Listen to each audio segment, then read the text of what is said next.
former candidate for the U.S. Senate, longtime radio talk show host, author, and conservative policy advocate. Justices to the Supreme Court, the left has been in open panic. Liberty Nation with Tim Donner. America and the world hit the pause button. When and how will we hit play again? Welcome back into Liberty Nation Radio, a production of LibertyNation.com and heard from coast to coast on the Radio America Network. The travel ban from Europe takes effect. Gatherings all over the nation and the world are canceled. The NBA, NHL, Major League Baseball, and most shockingly, the NCAA basketball tournament fall victim to the new cancel culture as America recedes into itself. How will we deal with this? How, if at all, does this compare to 9/11? How will President Trump handle the transition from his message of peace and prosperity to an almost wartime footing? We'll consider these questions and more. And with Joe Biden now the presumed Democratic presidential nominee, how will his speech exploiting this public health crisis and trashing the president be received by the American people? Plus, LibertyNation.com legal affairs editor Scott Cosenza joins us for Talkin' Liberty. We kick things off by bringing in the head honchos at LibertyNation.com, Editor-in-Chief Lisa K. Donner, and Managing Editor Mark Angelides to help us make sense of how the world has changed just since our last show a week ago.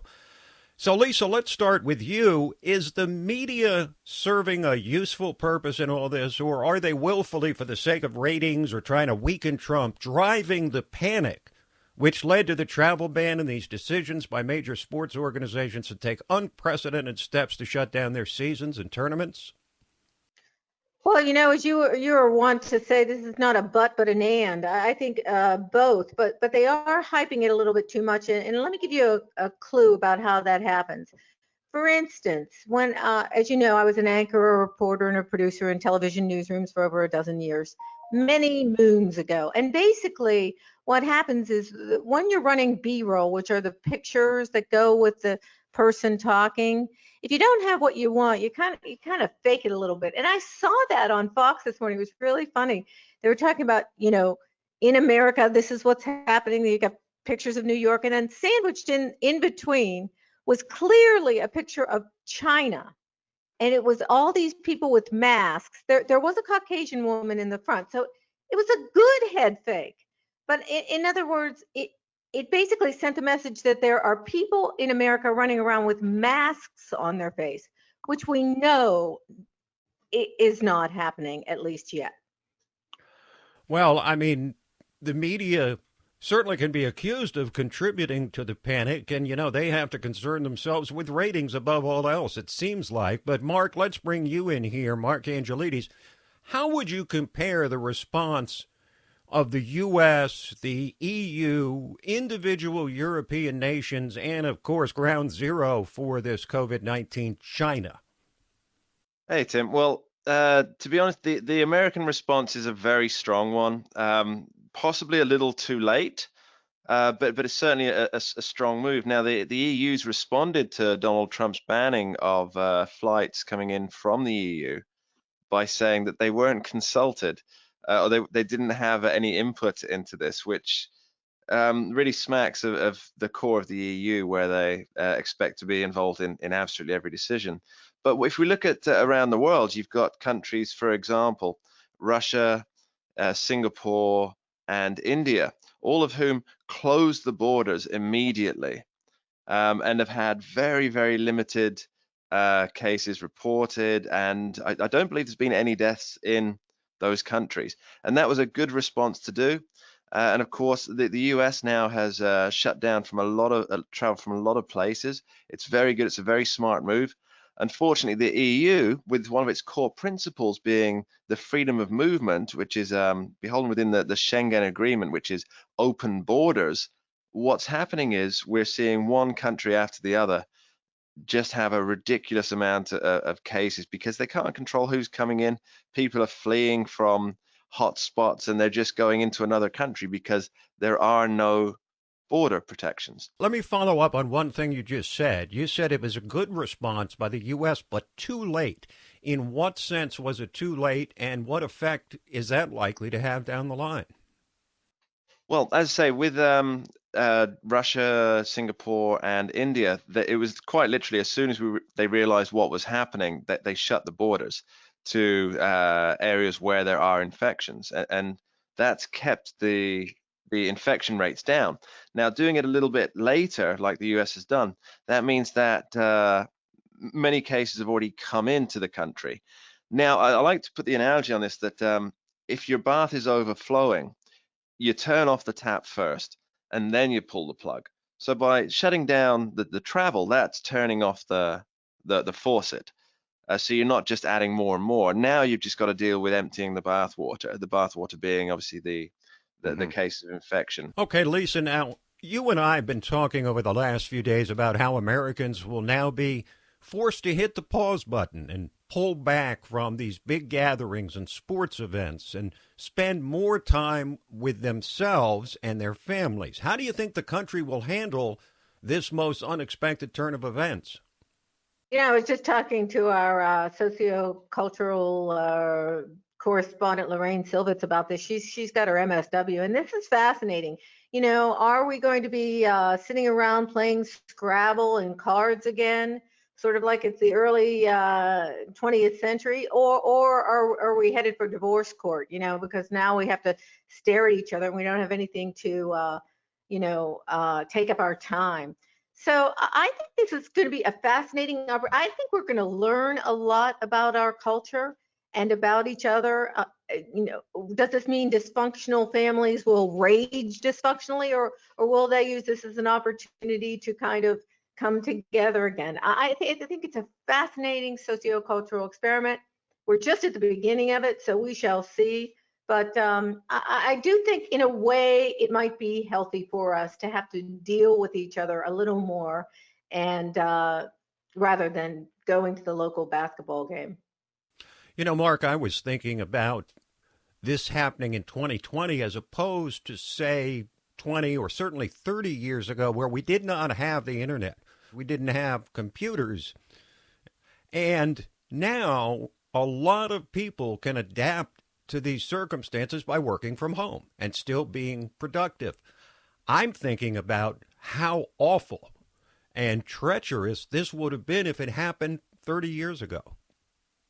Yeah, very much so, Tim. Really, it's the middle classes that I hate to say feel a benefit from this, but will be able to transfer their work remotely. So they'll be able to work from home or from their local Starbucks if they're brave enough to head down there.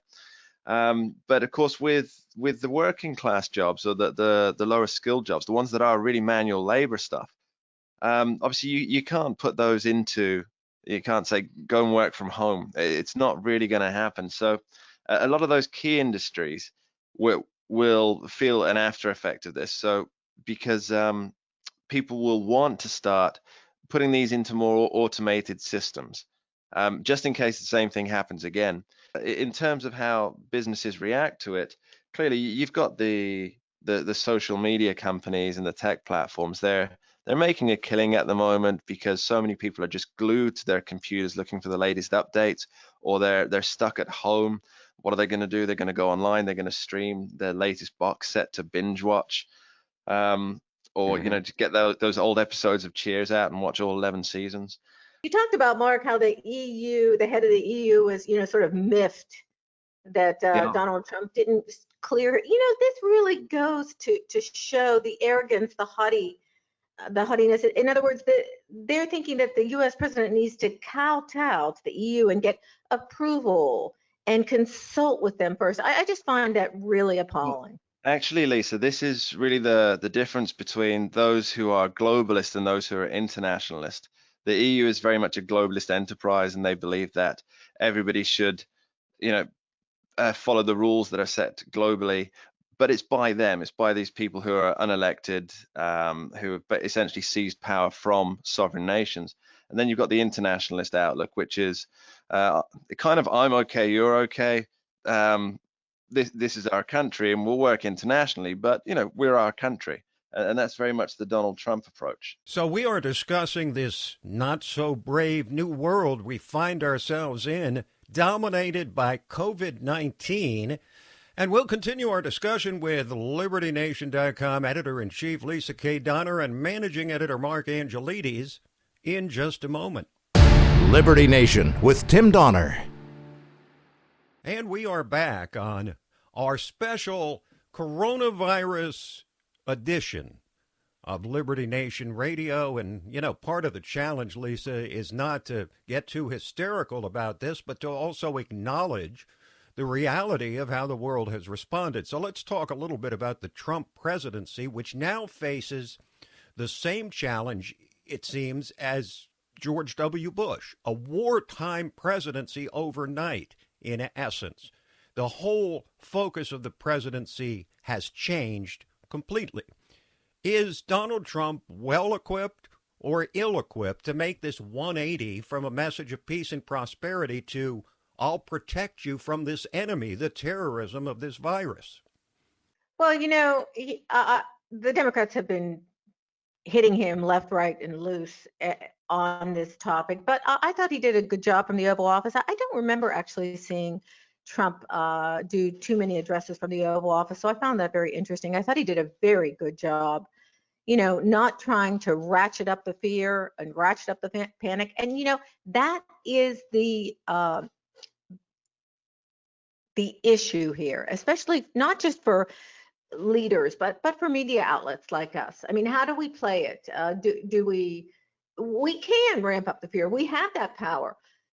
And we are living in a litigious society. Let's face it, if we had tort reform, and it has to be state law, 50 tort reforms, I wonder if the NBA, the NHL, and the MLB would be covering their butts like this.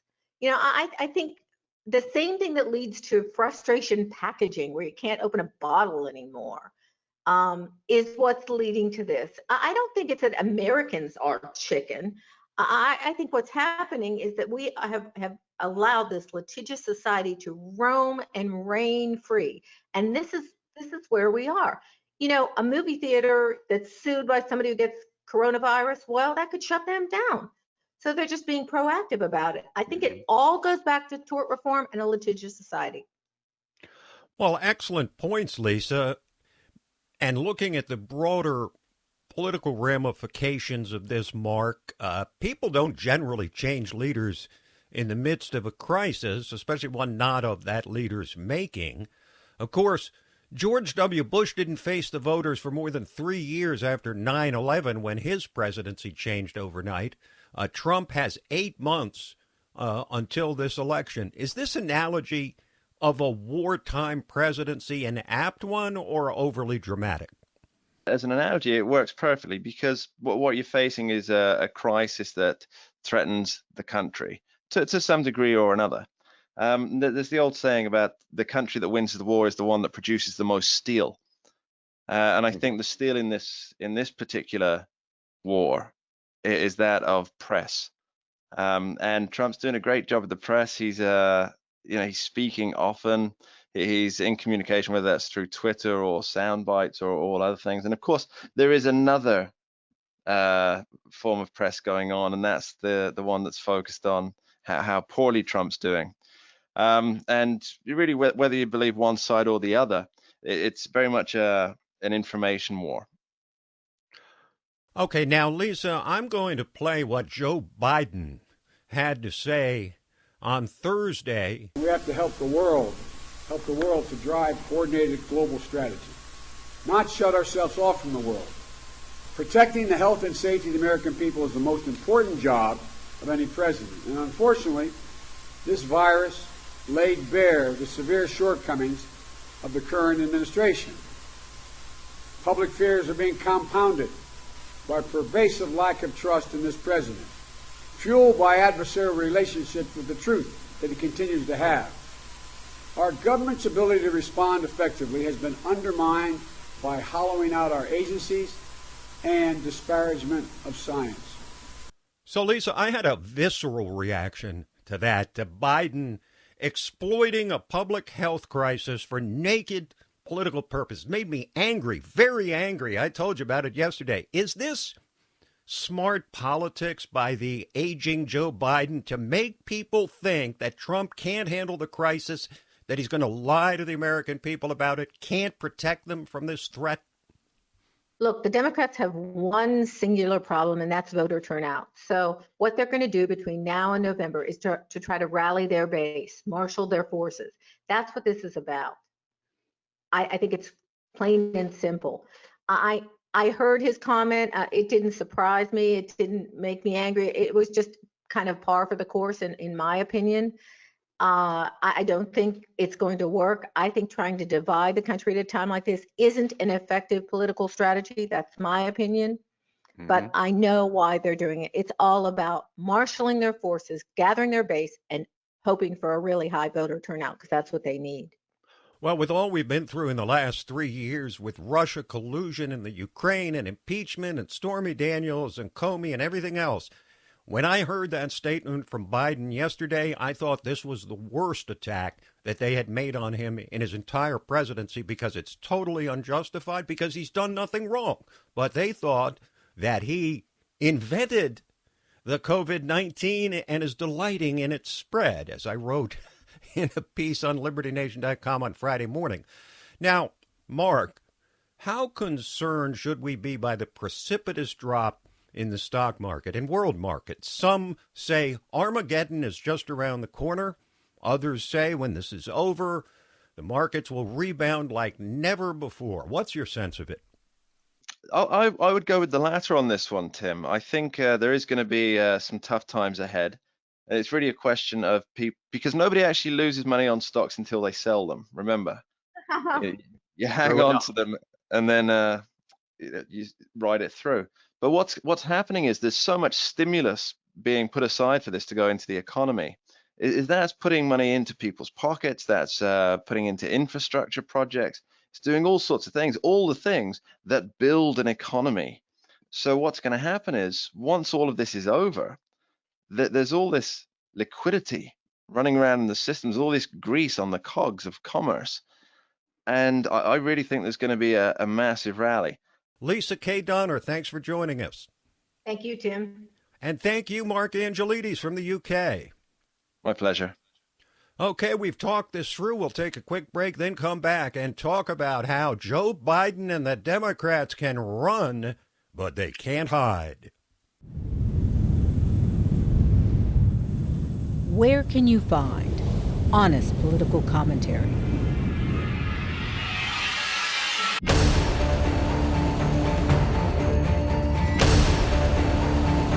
With sobering analysis. Even the most trusting among us may find a company's latest plans deeply intrusive. Accountability. Perhaps it's time to start asking the right questions. Deconstructing threats to our liberty. Unparalleled insight into important stuff. And boldly reporting the truth. Truth is making a comeback. Well, hello again, and welcome to Election 2020 Roundtable. Uprising podcast of LibertyNation.com. Abortion is functionally sexist.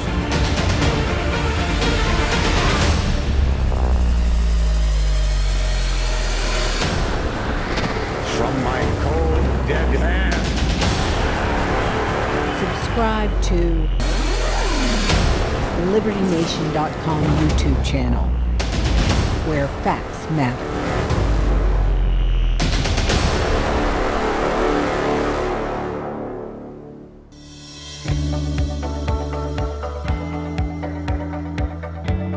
Click on youtube.com/LibertyNation. Liberty Nation with Tim Donner. So it is over, we are told. Joe Biden has stood by, undoubtedly overcome by his own incredible dumb luck, and watched as a horde of candidates unacceptable to the Democratic establishment have one by one been summarily shown the door. And now, poof, we are further told The stench of socialism building for years, if not decades, and on spectacular display throughout the Trump presidency, months of presidential debates, and the early dominance of frontrunner Bernie Sanders was all but eradicated from atop the Democratic Party on Super Tuesday, with the final fading embers extinguished in Biden's wins on Son of Super Tuesday, March 10th, this past Tuesday. Yes, the story goes the Democratic Party has now, overnight, been restored to something very different than what the voters have witnessed since Trump descended that escalator almost 5 years ago. They put all their chips on the table in support of an 8-high hand. For those of you that don't know poker, that's the second worst possible combination of cards. And they did this because they fear the even worse 7-high hand, the worst hand possible they would have been dealt with Bernie. All opposition to the chosen vessel of the party elite, Joe Biden, has been eliminated. There is no longer a safety net. And unlike in poker, you can't fold and everyone can see your hand. So the Democratic Party will soon learn that they can run, but they cannot hide. They can pretend, as in that famous lost season of Dallas, that the last 3 years never really happened. They can gaslight you into believing you didn't really see what you saw. They can tell you to believe them rather than your own lying eyes. But there's a little problem with that. They're staring down the barrel of the 45th president. Do you really think this president will not use, to employ the most absurd of the treasure trove of examples, Julian Castro's call for transgender reproductive justice, or Liz Warren's wealth tax, or almost anything uttered by AOC and the squad to paint Biden's party writ large as Looney Tunes? With the aid and comfort of a remarkably pliable elite media, we're instructed to believe, because Bernie's been vanquished by the extraordinary maneuvers of the desperate party elite, that the same Democratic Party which has called for gun confiscation, open borders, taxpayer-funded health care for illegals, free college for everyone, student loan forgiveness, economy-crushing re-regulation of industry, and a laundry list of additional promises adding up to tens of trillions of dollars, has now returned to the kinder, gentler, more moderate salad days of Barack Obama. The party pathologically obsessed with destroying Donald Trump and somehow believing the way to achieve the objective was endless false and scurrilous allegations, a perpetual state of investigation, and threats of impeachment, coupled with a radical agenda standing as the polar opposite to Trump's, now expects the American people to be overcome with a case of collective amnesia far more widespread than the much-feared coronavirus. But that's not all. Depicting Biden himself as some sort of harmless moderate is another narrative that will be destroyed by Donald Trump. See, Biden twisted himself into a political pretzel over the last year, trashing positions he held throughout his career in an attempt to convince the now dismissed progressive wing of the party that he was one of them. More than once, Biden called himself, quote, the most progressive candidate, unquote, in the race. Think Trump won't use that one, too? And then he prattled on, Biden did, about his concern over climate change and the other hot-button progressive issues he'd never been interested in before. Biden's own call to open the spigot for lawsuits against gun manufacturers, effectively shuttering the gun industry in America, is a more extreme position than Bernie or even gun grabber extraordinaire Mike Bloomberg. And how about Biden's newly minted czar of gun confiscation, Beto O'Rourke? Could there possibly be a better lightning rod for Trump to exploit? And then there's the smoking gun, or watershed moment, if you will, which might convict Biden in the minds of voters. It was the moment when he, just like the rest of the radical field of candidates, raised his hand in favor of free, taxpayer-funded health care for illegal immigrants. Yes, Biden's last year of pandering his veneer of moderation while bowing to every whimsical notion of the far left will enable his opponents, like Trump and everyone else, to seamlessly project the former vice president as confused at best, a sellout at worst, and most certainly a textbook career politician. And then, of course, there's the little matter of his cognitive dysfunction, leading to the obvious question of just how or whether he would actually be able to function in the most difficult job in the world. But even putting aside the avalanche of gaffes and memory lapses and confrontations with voters and other disturbing signs of a man clearly in decline, if you look beyond the surface, you can see that Joe Biden agrees with Bernie Sanders far more than he disagrees.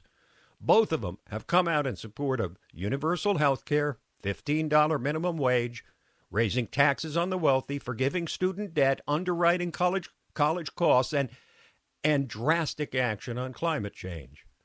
Biden may truly believe in a more incremental approach, but now the ample evidence of his months of rebranding as a progressive is there for all, including Trump, to see.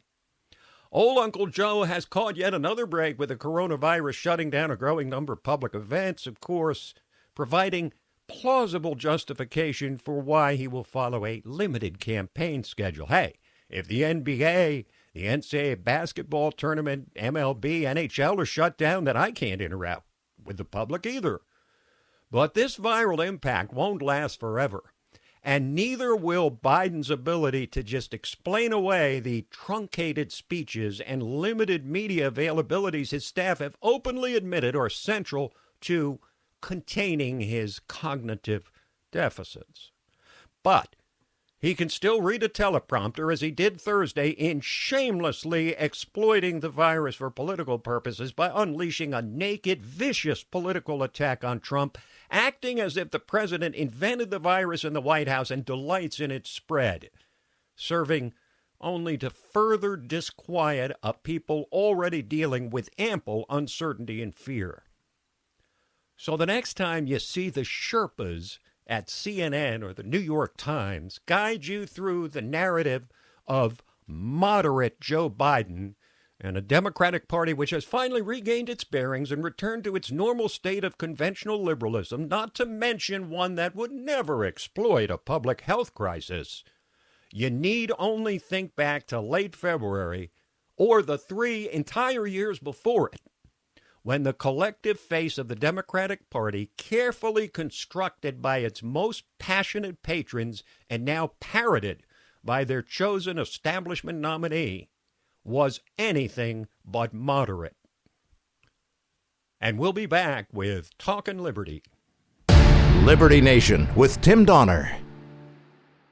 And now we welcome you into the portion of Liberty Nation Radio which we entitle COVID-19. Oh, no, excuse me. I mean, Talkin' Liberty. There are other things going on in the world unbeknownst to almost everybody in the United States that's overcome with hysteria or at least concern. And joining us is our guardian of individual liberty, Scott Cosenza. Hello, Scott. Hello, Tim. So, Scott, what can you tell us as our guardian of individual liberty that can make people feel a little bit better about the hysteria or, at a minimum, deep concern that seems to be enveloping the American people? Well, Tim, I don't know that I can make people feel better, but I think that I can give them a call to action, which may make them feel good that they could be proactive and do something, and that is to be on guard against the threats to liberty that are coming and will continue to come as a result of the COVID-19 crisis. There's a great book called Crisis in Leviathan by Robert Higgs, which details how the federal government has gotten so big and accrued so much power. And let's recall, Tim, that anytime the federal government gets power, they don't manufacture it out of thin air. They take it from the people. It's our power. And when the federal government exercises it or commands it, we lose it. And anytime we have a big crisis like this, people will try to use it to take away our power and our rights, and I think that whether it's at the local level or at the national level, now is the time to especially be on guard. You called me the guardian of liberty in your introduction. I love it, and everybody in this time of crisis needs to be their own guardian of liberty. I think the other distinguishing characteristic, Scott, about when the government steps in a crisis to seize control is that they never give that power back. They take it and make it a permanent bureaucracy, a permanent formation of more concentration of government power. So it's a one-way street when it comes to government intervention. As Ronald Reagan famously said, the closest thing to eternal life on earth is a government agency. That's right. And so now is the time. Now is the time to be on guard against it. All right, let's move on to what you call price gouging. Well, Tim, that's right. I think that this is perhaps the most easily explainable and sort of relatable crisis measure that is put forth in a way to kind of like defend the people and buoy them, but in actuality punishes everyone and is an intolerable imposition against liberty. And let's just take the surgical mask issue if we can. I think it's just so easily relatable. Mm-hmm. Amazon, they've banned the sales of surgical masks that are priced wildly above what they were priced at before the crisis started. And I think that, if you think about, let's say you had a manufacturing capacity to make surgical masks. Perhaps you made some other garment or item that was not related to that, but used some of the same components of it. Well, would you want to turn your factory into a surgical mask production facility? Well, if you could only sell the surgical masks for what you were making or what it cost you to make them or a little bit above, maybe you would and maybe you wouldn't. But if you could sell them for a lot more than that, you would be encouraged to do so. And that's why price gouging actually benefits everyone, because what the world needs right now is more surgical masks.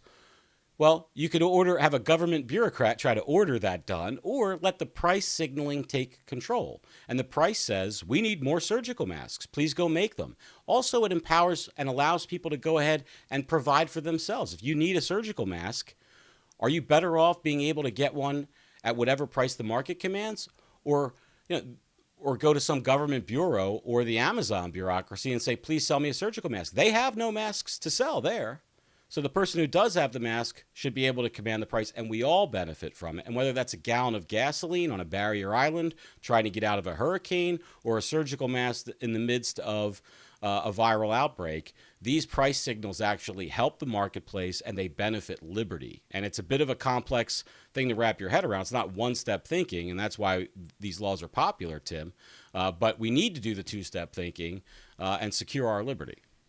Now, what about remain in Mexico? Staying for now, a Supreme Court case that Donald Trump finds very important to his, what many people call radical immigration policies. So we recall the massive caravans that were drifting northward from Central America years ago with thousands of people.